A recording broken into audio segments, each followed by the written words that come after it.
fundraiser link we have at the top. So you all are familiar with the link www.patreon.com/Burkina Books.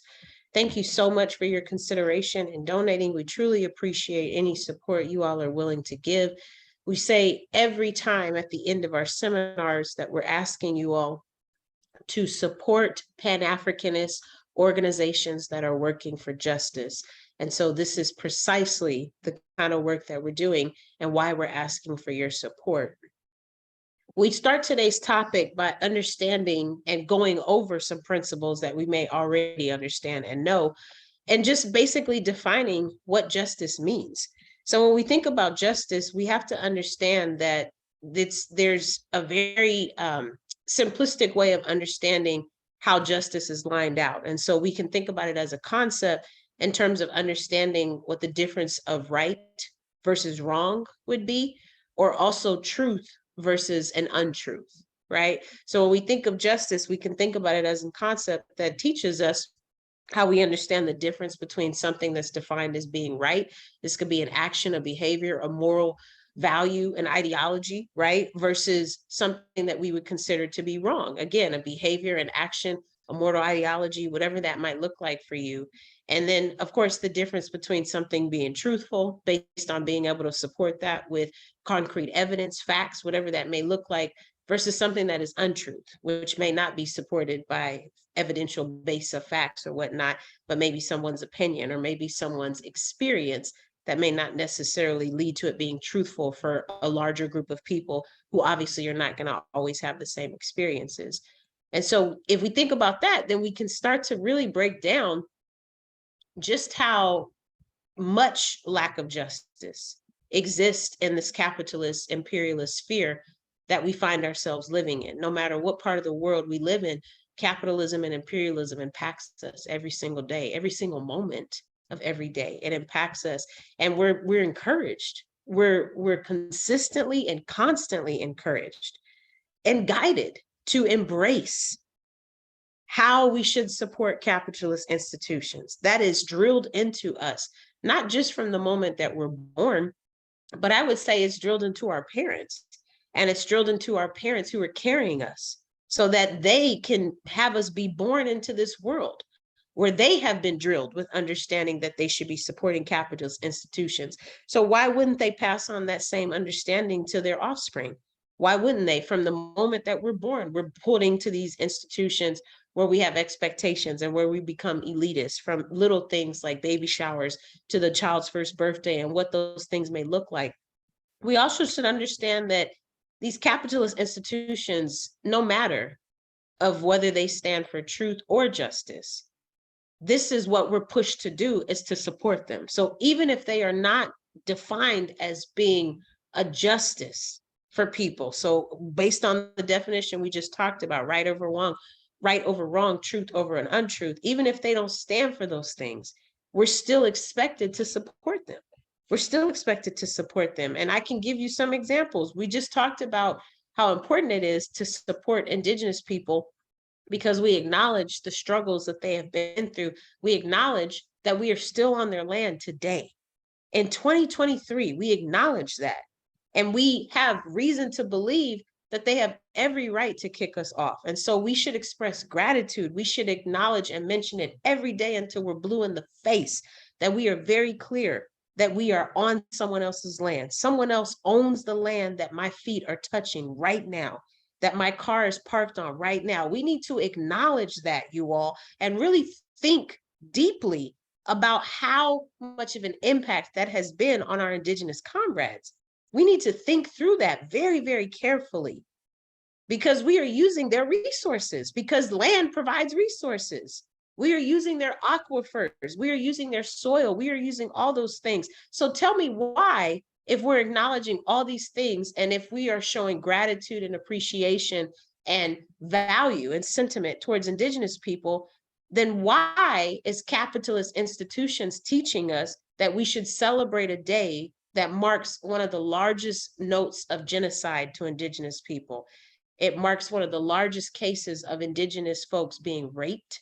It marks one of the largest days where Indigenous people no longer had power because their power was connected and accessible through ownership of land. And once their land was stolen, they were deemed as not being powerful. But yet you all celebrate this holiday because holidays are capitalist institutions. You celebrate this holiday every year in November. And some of us have worked really hard to not give that day any type of institutional power, to the point where we have changed our language because we are in organizations that are working for justice. So we understand that that is a day of thanks-taking. We understand that that is a day of unthanksgiving. We understand that, and we use those words quite religiously in our conversations. When we're talking to our friends, when we're talking to coworkers, we are constantly using those words because we are resisting the capitalist institutions that are teaching us that regardless of whether or not these institutions stand for truth or justice, we need to be mindful that this is not okay to celebrate this day. Yet some of you have not changed your language. Some of you are still calling it the name that it is listed on if you have a calendar. There's nothing to be grateful about on that day because people were killed and raped and their land was stolen. That's not a pleasant memory that we should be happy about. But yet every year, like clockwork, this is what's happening. I would argue, and the AAPRP would argue, that another example of a capitalist institution, because you can take any holiday and substitute it in there, but another example of a capitalist institution would be systems of oppression. So promoting patriarchy, promoting homophobia, promoting systems that devalue one group of people while inadvertently valuing another group of people. You can talk about racism, you can talk about white supremacy, you can talk about ableism, you can talk about any system that decides that it wants to pick a particular group of people and devalue them. And then the rest of us, because we are not affiliated with that group, we get to be better than them because we're not with them. That's what oppression looks like. That's what it looks like. And so I think that's incredibly dangerous, because if we're not managing and measuring the truth and justice in all of these things, then how do we know that we are not perpetuating wrong untruths? How do we know that? How do we know that we're perpetuating right and truth? How do we know that?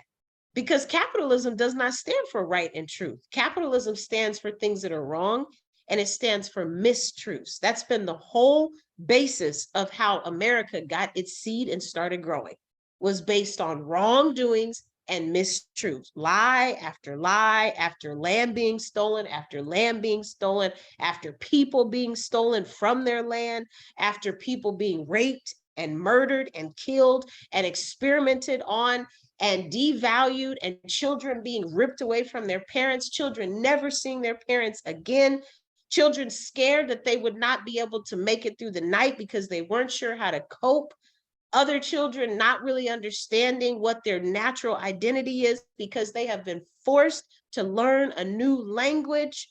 All of these things that are products of capitalism not being based on truth or justice, we are strongly encouraged to follow in those lines and to celebrate these things that are really horrific and massively traumatizing events. But yet we celebrate them every day like it's a normal day.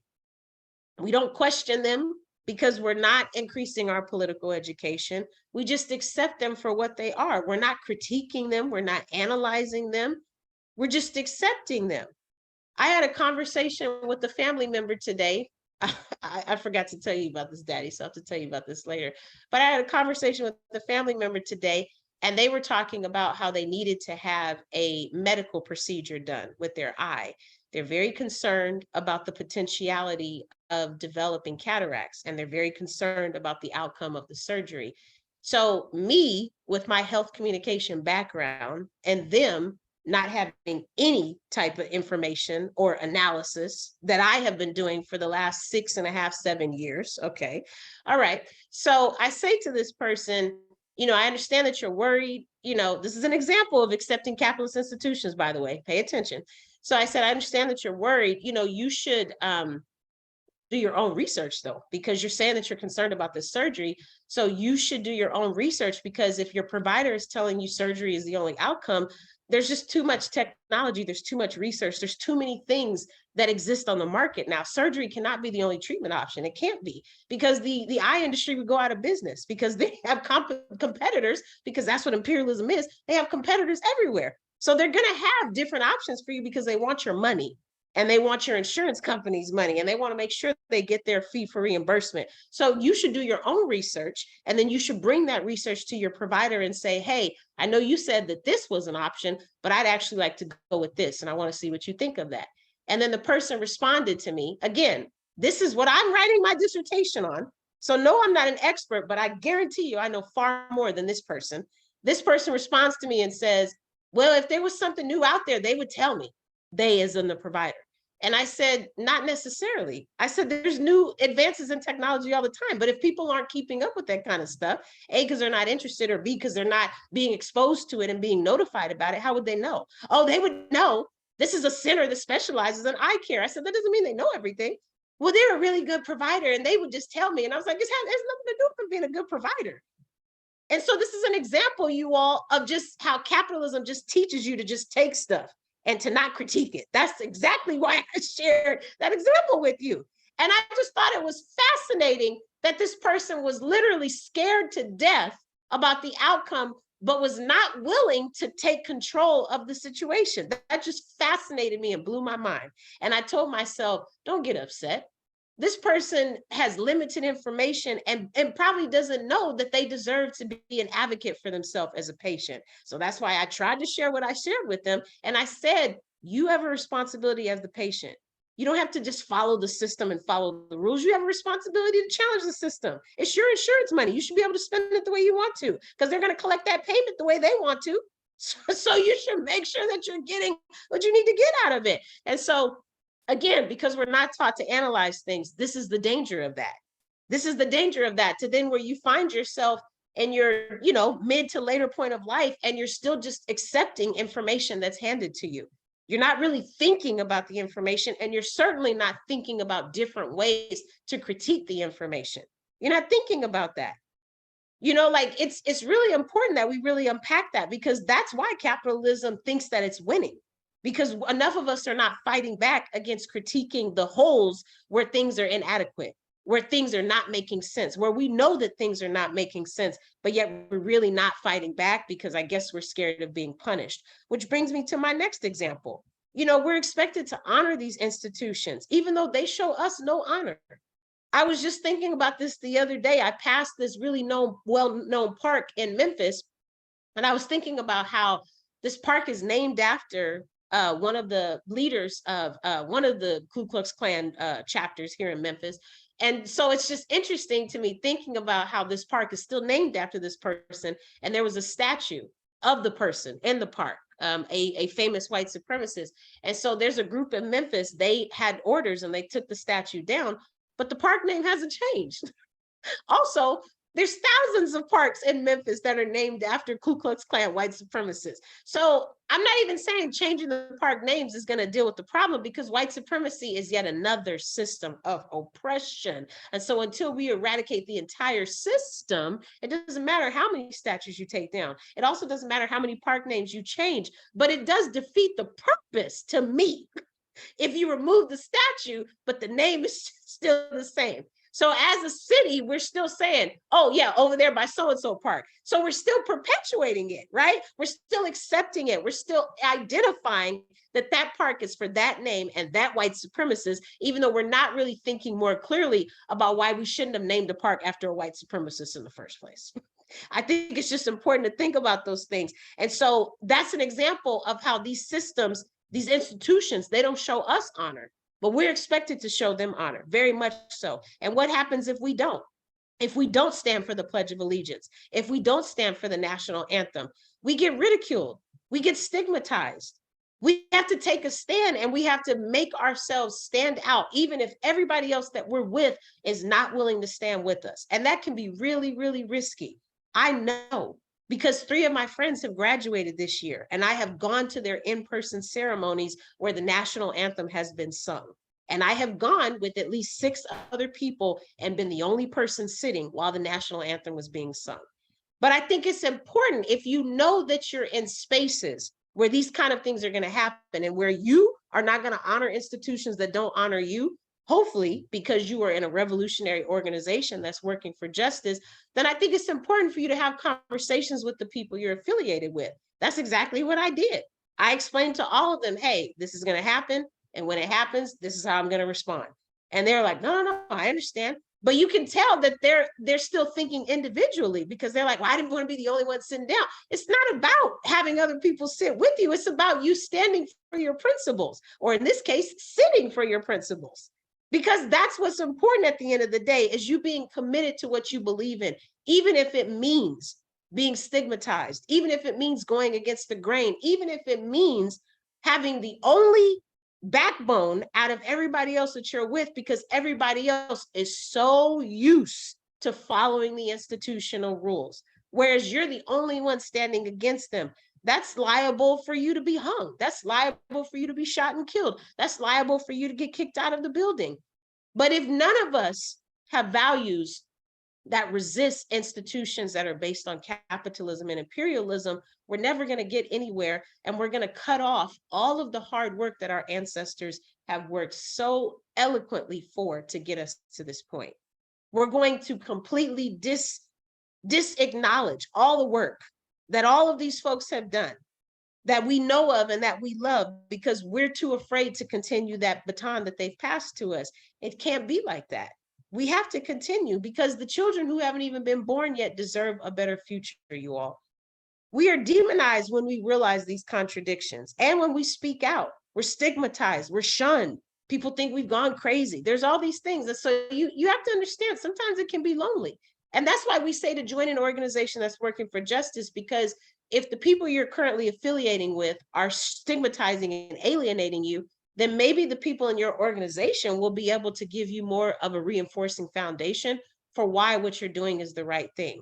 And even though you don't need somebody to tell you what you're doing is the right thing, sometimes loneliness can be painful. When you're standing up for what you know is right and nobody else wants to stand with you, that can be hard sometimes. But you'll sleep better at night because you committed to your principles. So then the next time you have your organizational meeting, you could say, yeah, I went to my cousin's graduation. They did the national anthem and the color of the flags, and I sat for all of it. And it was really awkward, but this was the outcome because of it. My cousin and I started talking because they wanted to know why I chose to do that. And then you never know, it just becomes a different teachable moment for somebody. And then the next thing you know, they've signed up to join your organization because you've really opened their eyes and they want to learn more. But this is what it's going to take. This is what it's going to take, is us resisting these systems of oppression and doing it by any means based on justice and truth. Next slide, please. I would also just say that no matter where we are looking on earth, there is a constant struggle in relationships of institutions and policing. Because just as capitalism and imperialism are not based on justice and truth, neither is institutions of policing. And so we have to think more about that, because we can think about how there are challenges and these same relationships when it comes to institutions of policing, because the relationships are not taking responsibility, but instead are being blamed, or are doing the blaming on the communities that are taking the fall of these institutions of policing, right? So instead of us acknowledging that institutions of policing are teaching people who are studying to be police that they should not use humanistic principles when dealing with people, right? They should be handling people with strong force and not kindness. They should be assuming people are guilty before having a conversation or collecting evidence or doing an investigation. They should not be listening to people, but instead people handling them in a very rough and unnecessary way and derogatory way, yelling at them, berating them, pulling out pepper spray unnecessarily, right?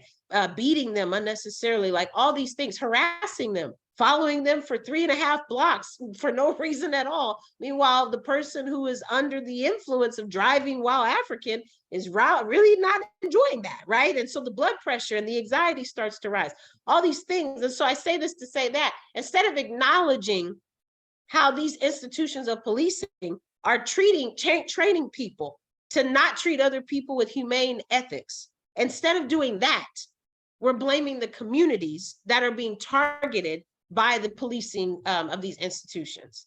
So that's why we're saying that, well, that's not a good area of town. What does that even mean? What does that even mean? Because who deemed it as not a good area? Probably someone who had power and who was in a determining position to determine which areas were good and which areas weren't. Because that's how privilege works, right? That's how power works, right? The more money you have, the more people command your attention and they listen to you.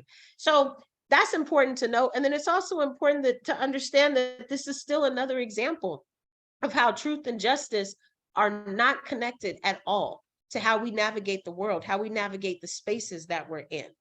If you really, really think about it, you should just do a social experiment tomorrow at the start of a new business week. Just do a social experiment and maybe just see how long it takes you to receive any type of media that is not based on truth. Now, that means you'd have to have a high level of political education to be able to see that the lie is being taught, because if you don't have political education, then you're not going to know a lie is a lie. You're going to think it's the truth. So maybe you need to do some investigative research and pick up some of these books we've been talking about first, so that you can have a basing and a foundation for what's going on. But once you get that political education into your system, then you should insert the media and just see how long it takes before you hear something that's not based on truth. It won't take very long, because the whole system we live in is based on a lie. The whole system we live in, as I just said, there's no acknowledgement that this is the indigenous people's land. And there's also no acknowledgement that Africans built America on their backs. There is no acknowledgement of that. The transatlantic slave trade was the birth of capitalism because it was one of the best profitable decisions that ever could have been made. And everyone benefited from it except from oppressed, colonized people, except for oppressed and colonized people. Insurance companies benefited from it. Chaining companies like Master Lock benefited from it. The banking industry benefited from it. I mean, the list goes on, and it makes me so sick to my stomach. Medical researchers benefited from it. Researchers such as the father of gynecology benefited from it. I mean, there's thousands of people who are dead now, but they strongly benefited from Africans being oppressed. They strongly benefited from it. So this is why we know that truth and justice are not connected to our realities. Because if that was truly the case, then there would be more of an understanding of why people would not say that slavery was a choice, first of all. And second, there would be more of an understanding that without Africans and without the slave trade, none of this would be. There wouldn't be any exchanges of spices. There wouldn't have been a divide of Africa as a continent. You wouldn't have some Africans that speak French and some Africans that speak Portuguese and some Africans that speak Spanish. There would be none of that, because that was the whole purpose of colonizing, was to make sure that every European city and continent had what they needed so that they wouldn't be overstepping on one another. Now, they still had competition and competitors because, as I said, that's imperialism. But the point I'm making is everything that we know, we have to critique it, because we cannot simply just trust that the person giving us the information is giving it to us based on honesty. And that's the point I was trying to make to my family member, is if you can't trust America, then why would you trust the medical provider that's giving you services? So we should be more critical about stuff, and we should be proud to be critical. But we need to increase our political education and join an organization that's working for justice so that we can have a better lens to know what to be critical of. The longer you're organizing and the longer you're doing the work, it'll start to become easier. But it starts with joining that organization working for justice. Ashe, obrigada. Thank you very much. And just want to remind you all again, speaking of working for justice, we have the URL on the screen for our APRP project on the ground in Burkina Faso. We're asking you, we're building a youth brigade there. We're building an independent library of books, liberation books, Kwame Nkrumah books, Sekou Touré, Amilcar Cabral, right? Thomas Sankara, revolutionaries, Fidel Castro, Che Guevara, Ho Chi Minh. That's what we want our people to have all over the world. So we have to be able to develop a way to have that. And this project that we're engaged in on the ground in Burkina Faso is designed to do that. So if you can contribute $10 a month, 10 US dollars a month, go to that URL, sign up and do that. Now, I had someone earlier this week tell me, Well, I'm gonna be on. And then when you do this, let me say this, please let us know. Like if you are shy about letting us know, then at least just send a message saying, hey, I followed up. We'll know what that means. And the reason why is because we want to be able to track who is really supporting this revolutionary Pan-African work. That's important. We want to be able to do that. You don't have to, if you don't want your name, that's fine. We have nothing we're broadcasting your name on anyway. And I had someone earlier this week tell me, well, the reason why I haven't done it is because I don't want the CIA to see it. And I said, so let me get this straight. You gotta, and I'm not saying this person is doing that, but I'm just telling you how we think, right? I told this person, so, people go every day, they rent hotel rooms to cheat on their significant other using their credit card or debit card or whatever. You go and people go and go to strip clubs. I'm not throwing shade at anybody, but I'm just trying to display the utter ridiculousness of the argument that people do all these things every day of their lives. But then now when it comes to making a simple act to support the struggle for liberation and forward progress, now you're concerned about how you look with what you're doing. I mean, that's, I told the person, just say that I'm a coward. All I want to do is talk about this work, talk about liberation, but I'm never going to do a single thing to put myself in a position where I'm at risk. Just say that. Well, that's not what I said. That is what it is.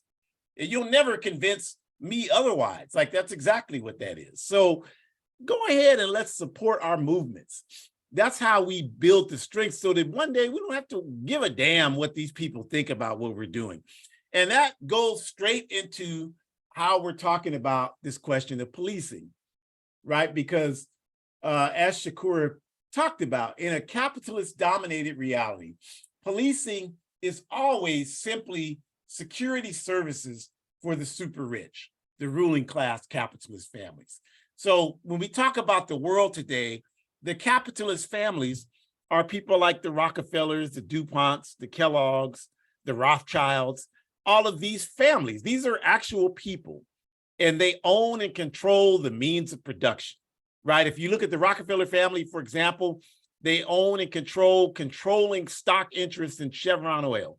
They own and controlling stock interests in Chase Manhattan Bank, JP Morgan Chase. They own and controlling stock interest in all of the NBC channels that you know of, NBC, CNBC, MSNBC, CIA, all of those dumb, crazy ass stations. They own controlling stock in all of that. So this is how they put themselves in the position 100 years ago to be a ruling class families. These families, the Rockefeller family has had, if you look over the last 100 years, they've had like 19 chancellors to the top universities in this country and in this world. Like I'm talking about like Oxford University, Harvard, Yale. So they've shaped the curriculum. If you know anything, all the university systems base their curriculum on those schools I just named. So they're shaping what's being taught in the schools. They've been governors in like 15 states. They've been other elected officials. So this is how these people get in a position. That's why we call them what they are, the ruling class families. And so all of these institutions, they're in a position to shape these institutions in a way that serve their interests. And their interests are private profit by any means necessary. No matter who dies, who suffers, private profit by any means necessary. So police, I don't care if it's your mama, that's the police, your daddy, that's the police, your grandma, your brother, your sister, your dog is a police dog. I don't give a damn what it is. Those people work for an institution and are committed to carrying out work that serves the interests of the capitalist ruling class. That is their job, plain and simple.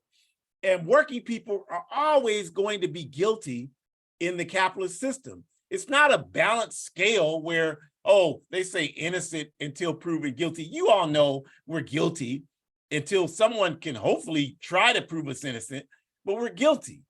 Every day of my life, I have experiences where I'm already judged guilty just based on walking down the street. So that's absolute nonsense. And we are not going to play these stupid games. Well, you're innocent until this is our Constitution. And Constitution is damn toilet paper with boo-boo all over it.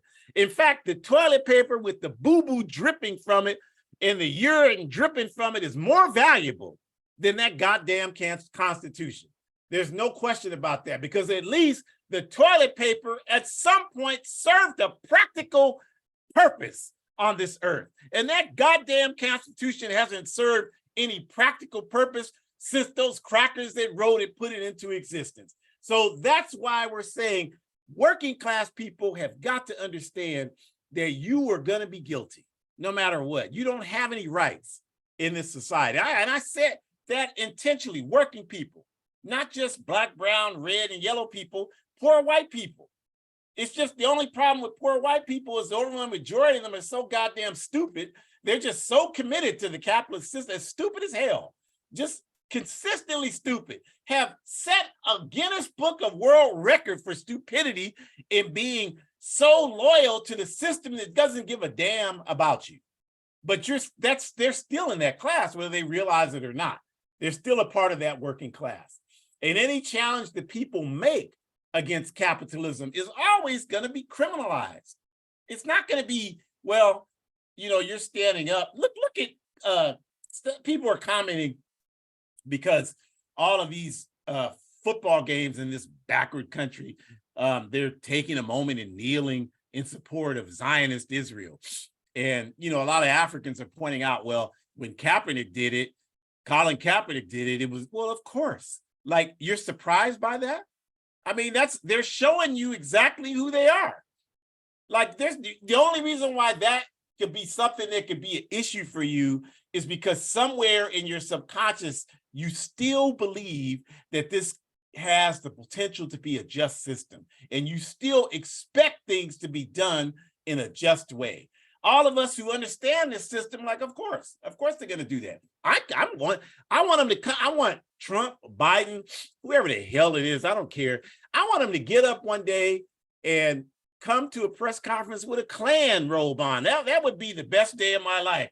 And get up there and say in 24 hours, all of you coons are going to be locked in cells. Hey, that would be great, because at least then we would be done with this illusion of freedom. It would be clear what it is. It would be clear. And some of us, our lives are bred to thrive in adverse circumstances, and it'll bring out the best of us. So that's where we are right now. You guilty. You guilty. And Secretary talked about the people's class and the anti-people's class.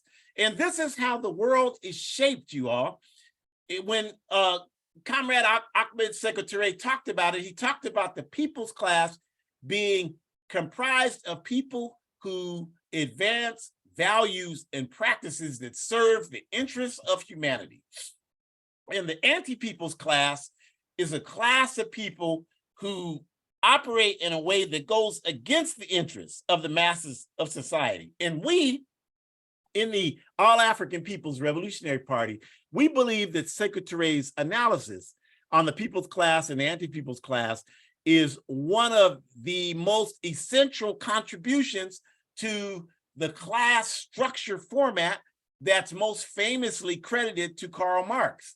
We think that what Karl Marx came up with was absolutely outstanding, but we don't believe that our existence as it relates to the means of production is the sole definition of who we are as it relates to human beings in this class struggle against the enemies of humanity. And we think that Secretary's analysis about the people's class and anti-people's class provides more space for people to be evaluated in terms of what class they represent, not just based on where they stand in relationship to the means of production, but what their values are. Because there are houseless people out here who will snitch to the police and rat you out to serve their interests. There are people in your family who are working class people that will snitch to the police and rat you out to serve their interests. And certainly we know the lumpen proletariat, the criminal class, they go one day they're revolutionary, one day they're snitches for the police. That's just the makeup of how they function in the capitalist society. So Secretary's analysis gives space for that type of understanding. And we think that's brilliant. But then we think that Nkrumahism, Touréism, Cabralism is brilliant. And that's why we live our lives based on the values that it represents. So capitalist propaganda and police. And again, we have our URL there for Burkina books. Check it out. And yes, Palestinians for Black Power, Pan-Africanism for Palestinians, the situation in occupied Palestine and the policing there, which we'll talk about in a moment, is the prototype for white supremacy and settler colonialism. It's the litmus test for white supremacy and settler colonialism. It works the same way any other kind of white supremacy and capitalism works. Oh, I'm crying because my people were murdered in the Holocaust. And so because I'm crying, you're supposed to get caught up in that emotionalism.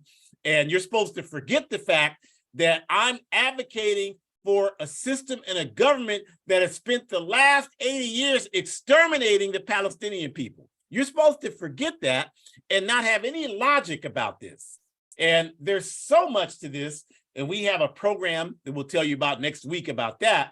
But as it relates to the capitalist propaganda and police, the capitalist system, it just works overtime to convince us of one thing, and that's that there is no class struggle, that your interests as working class people, as indigenous people, as working class indigenous people, working class African people, working class European people, working class Asian people, working class LGBTQ people, that your interests are the same as the capitalist system. That's why when they do something, they say, we stand with Israel, and they want you to say, yes, we stand with Israel, even though you don't even understand what the hell's going on in the Middle East. If somebody put a gun to your head and gave you 3 minutes to give a comprehensive analysis, you couldn't do it. But yet this is the propaganda that they inflict on us. Well, our military, I heard some Africans the other day, well, we shouldn't even gone in Ukraine. I said, you didn't go nowhere. You don't even, you just got through telling me your car is not even reliable. So how the hell are you talking about going clear across the world? You don't even, if I gave you $2,000 and told you to book a flight to Ukraine, you wouldn't even know what city to go to. You wouldn't even be able to do it. So why the hell are you taking responsibility for what these crackers and these capitalist clowns do in your name? We don't do that. I say, yeah, they steal my tax dollars because the US government is the main. Uncle Sam is the world's greatest pimp. And he pimps you every time you get paid. And he uses your money to finance his empire of oppression around the world. That's what it is. I don't know why people want to try to pretend that they have some say-so, and ain't nobody called you and asked you a damn thing about nothing of any relevance and importance. So to give an example of how they want us to think our interests are the same, the Zionist oppression against Palestinians is viewed exclusively by the system through the eyes of capitalist interests. And, you know, we'll get into much more detail about that next week. But for this point, what's essential to remember is that you see the news, just turn on any news. It doesn't matter which one, they're all owned by capitalism. Turn on any news, except for maybe the ones that are public broadcasts, and they try to do a little better, but they're liberals, so not much better, but a little better. But the capitalist news outlets you will never see anybody from the Palestinian, you have never in your life seen anybody from Hamas interview. You don't even know what the hell Hamas is. You don't even know. Just be honest and say, I don't really know what it is. Because all they're doing is this, Hamas, Hamas, Hamas. That's how they propagandize you. And I was telling someone the other day, they don't even have a military. Hamas is not a military. You don't even know what it is. The Palestinians have no tanks. They don't have a single tank. They don't have no Air Force, no Navy. They don't have a military. So how the hell are they bombing an entire hospital building down? They have no capacity to do that any more than you do. You don't even have a firecracker in your house right now. So how the hell could you do something like that? So this is how they get us, because we don't know a damn thing. So that's the thing, is it's viewed completely through the eyes of capitalism. Another example, neo-colonial policing throughout Africa. All throughout Africa is seen the same way. Like okay, it's good that they have AFRICOM. It's good that they're training all these police in Africa, because we got to stop Boko Haram and ISIS and Al-Shabaab in Africa, because they're Al-Qaeda in Africa. They're ISIS in Africa. You don't know what Boko Haram is. You don't know where they're operating. You don't know how they came into existence. You don't know what the people are doing to engage their societies against any threats. You don't know a damn thing about any of this. But yet everybody's got an opinion about it based on what the capitalist media has inflicted upon them.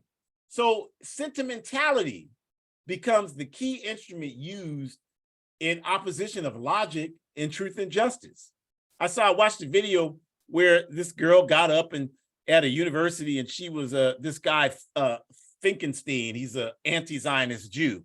He was speaking, and she got up. She started crying because her parents, they had to go to Israel, crying. And he told her, my parents were murdered in Auschwitz in the gas ovens by the Nazis, by the Third Reich in Germany. That's what he told her. So he said, I don't respect I don't respect the crocodile tears. And I'm like, I heard that. That's what I'm talking about. He told, I don't respect those damn crocodile tears, because basically what you're saying is, I don't give a damn about the humanity of the Palestinian people, because my parents had to go to Israel, and the Palestinians had nothing to do with your parents having to go any goddamn where. That's a reflection. You got a grievance. It's against Europe. It's against Germany and Poland and Russia and all them other white folks. It's white on white crime. The Holocaust was white on white crime. It has absolutely nothing to do with the Palestinian people. That is an irrefutable fact. And if what I'm saying is so shocking, it's because you've been totally propagandized by the enemies of humanity. There's absolutely no other way to put that. So undeniable contradictions, right? And, you have to name one institution within the capitalist system that functions to serve the people.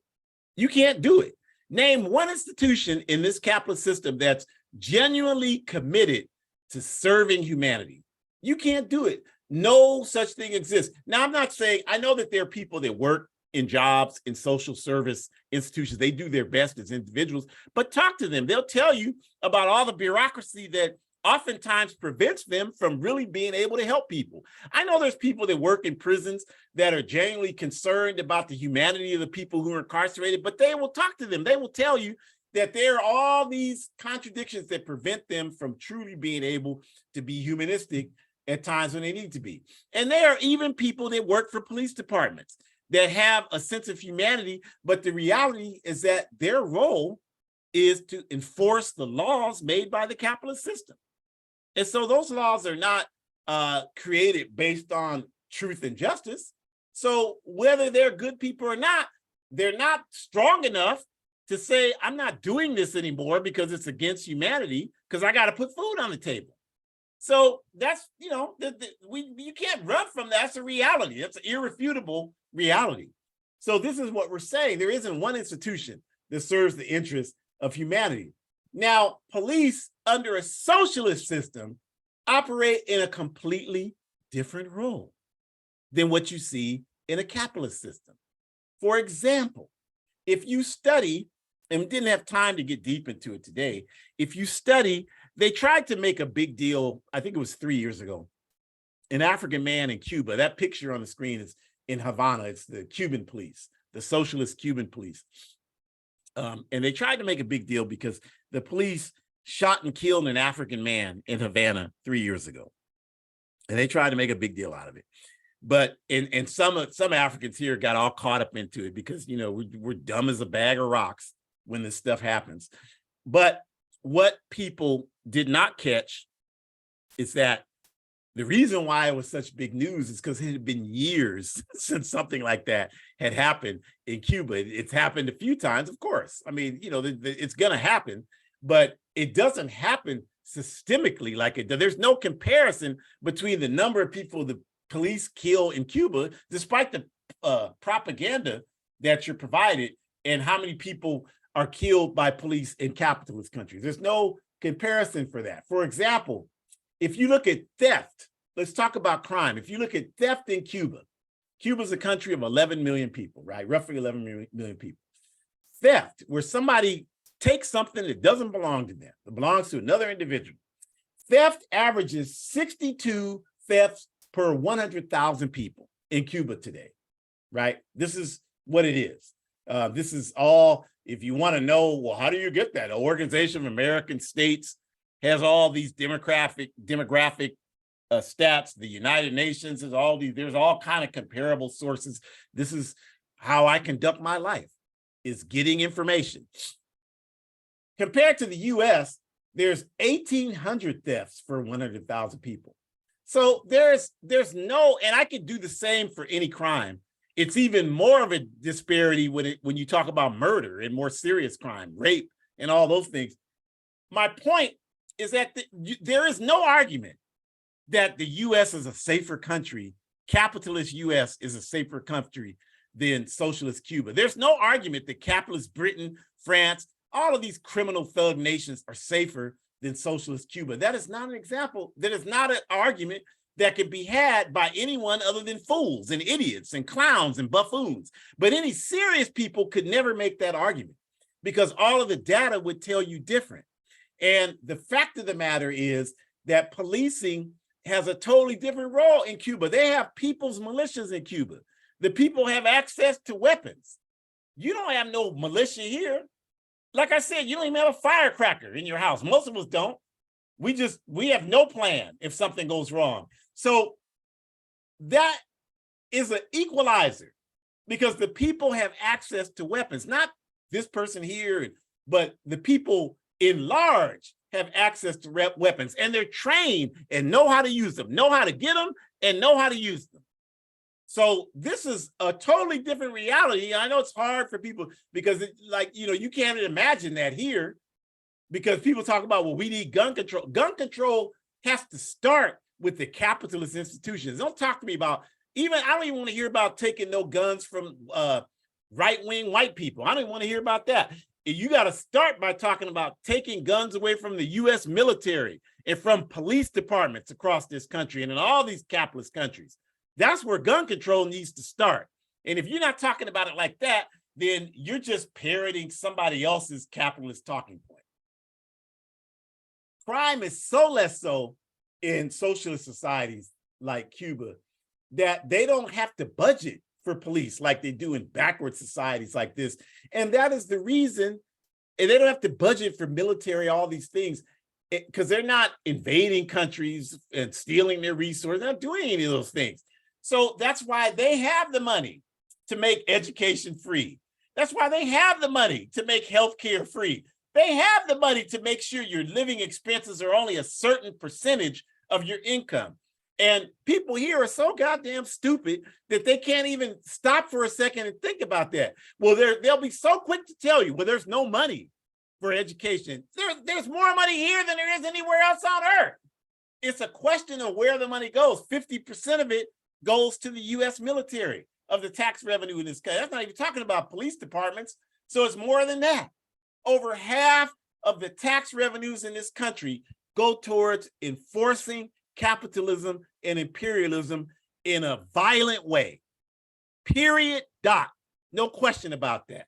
And as long as that's the reality, and as long as people walking around with your head stuck up your anus, then it'll always be that way in this society.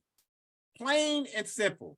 And so our message is that, no, we want to create a society where people's needs are prominent over those of capitalist corporate interests. And we're going to do that. But it's going to take organization, you all. And that's why we always talk about organization. We want to thank you for joining us today. Join us next week, October 29th. We're going to get deep into Burkina Faso, Mali, and Niger, the Sahel, and Pan-Africanism. We had an event here in Oakland a couple of weeks ago, and I did a presentation. So we're going to revise that, and Shakur and I are going to present what was presented there here on our Ancestors' Voices next week. So you don't want to miss that. It's very important what's happening in the Sahel right now. Go to the AAPRP Forward Ever shop and buy something and tell people Don't just spend your money with all these capitalist corporations. You celebrate Miss Christ and all that. So if you're going to do it, then at least make sure you're supporting revolutionary organization. Join the All African People's Revolutionary Party. Go to aprp-intl.org and sign up to join a work-study circle and start your political education process in your life. Go to abetterworld.me. All of these videos are housed there. You can share them. You can do your part. Share these videos every week with 3 people at least. That's the assignment. If everybody does that, we'll be making progress, you all. Hood communists, share that with 3 people. Every week, there are new revolutionary articles. Share that, please. Donate to the Thomas Sankara Center for Liberation and Pan-African Unity. The QR code and the URL are there on the screen. Go to support all of the programs that we have in the APRP that are trying to wake people up. Very essential to support them. And on November 1st, here in Sacramento, we're having this program, Israel, Palestinians, and Africa Explained, right? Very important. Israel, Palestinians, and Africa Explained. Going to be November 1st at the California State University Sacramento campus, Sequoia Building, room 128, 6 to 8 p.m. Those of you that don't live in and around Sacramento, we will be live streaming it on these same channels. So you don't want to miss that. For those that can come, we encourage you to come. We will be serving dinner. We will have food there. So all you got to do is get through with the master's slave and come on over and just spend 2 hours getting understanding about Israel, Palestinians, and the extent to which Zionist Israel relies on exploiting Africa to maintain its presence as a criminal nation. That's the part most people don't know. And that's what we're going to be talking about. And please continue to get my book and tell people about it. Tell 3 people about that. A Guide for Organized Defense Against White Supremacist, Patriarchal, and Fascist Violence. I'm doing a lot of work, anti-fascist work right now. And, whatever books are sold, use that to finance that. I have to travel to do this work, to do trainings. And so that's how I pay for a lot of that.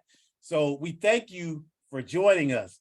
Please consider all of these things we've talked to you about, the Thomas Sankara Center, the events, the book, everything. Please join an organization working for justice.